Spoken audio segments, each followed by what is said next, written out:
Doug Hagman, HagmanReport.com. Today is Thursday, April 27th, 2023. What they want is the extinction of all biological life and to erase that it ever was on this planet. But what's their timeline? So basically, when I went to the military unveiling of transhumanism back in 2018, and I did report it back then, that their timeline had escalated from 2030 to 2025. Anything created in the divine image of God is to be depopulated by 2025. Wow. I don't know if that's the first or the end of 2025, and that the new humans were already, as a result of the vaccination and the pharmaceuticals, being brought on in 2020, and those would be the future super soldiers. And that is so critical. What Celeste just said, it is so critical because, Yuval Harari, who is the mouthpiece of Lucifer on earth, I mean that at this point, has laid it out on Doug how many people and a whole audience have to die because you're useless eaters. We've heard that for 35 years. But the most important thing that those who are Christians, and I'm going to define that, followers of Jesus Christ, believing in his blood, believing in the Jesus that died on the cross for my sins and all of our sins and the sins of the world. This is what Jesus meant when and God raised him from the dead, when he said, if God didn't shorten the days for the elect's sake, that's those who are redeemed of the Lord, there'd be no flesh left alive. So I see, and I've got this from all the different sources that I follow, and you can probably confirm it, Steve, that the next pandemic is going to be hemorrhagic, but it is also in the cyber and also the supernatural. They have folded over and overlapped, if you will, those three silos. And so as the first patients are coming to the ER with hemorrhagic, the cyber will also be melting down.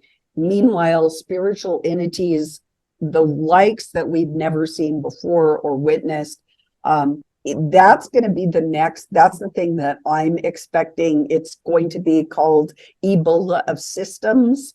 And what comes out of the ashes of that will be the Antichrist system, because everything else will be bleeding out and melting down. And the system, that spike protein that I showed everybody at the beginning of 2020, all of that will be accomplished through this next pandemic. And that's the way that it always was planned. Doug.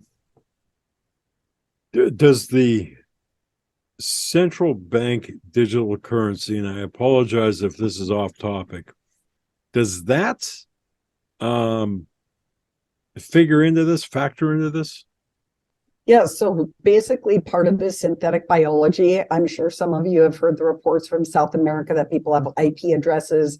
Some people could get the QR code on meat at the store with their cell phone. We all have QR codes now. And so that plays into the central bank thing, because unless you go into the blockchain, which is a contractual agreement, you get in. It's like Hotel California. You go in, but you can't get out.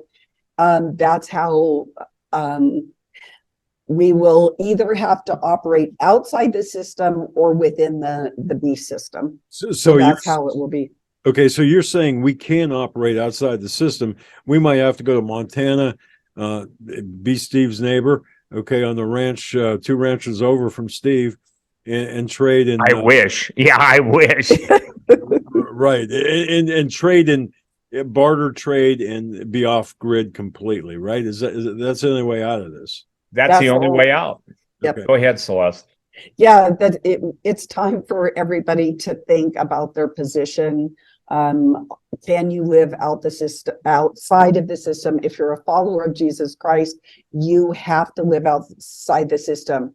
You might be able to have a third party that might get you groceries or something, but then can you do that as a Christian? would you do that to a brother or sister? I mean, you're putting someone's life in danger, and you're going to have to decide the ethics and morals and, pray and search the scriptures whether you want to put another person in harm. The best way is to position yourself outside the system, know that you have food, water, whatever skills, medical skills, or whatever skills you have that you can barter and trade, because we are going to have to live outside the system, and that's bearing down on us. That could happen this year. Honestly, we also have some space weather coming in. It could take out the grid any day. We're getting hammered and our magnetosphere is down. That's the barrier that protects us from this space weather. And the But don't they need likelihood. the grid? I'm sorry, I didn't mean to interrupt, but don't they need the grid in order for this to work? No, basically this new technology, the synthetic biology, harvests the energy either from us, our life force, or it harvests it from the environment. So, and then the military and government all have hardened equipment. So they're in a good position. But no, they do not need the grid. It's all Doug, I think, self-contained. They've thought of that.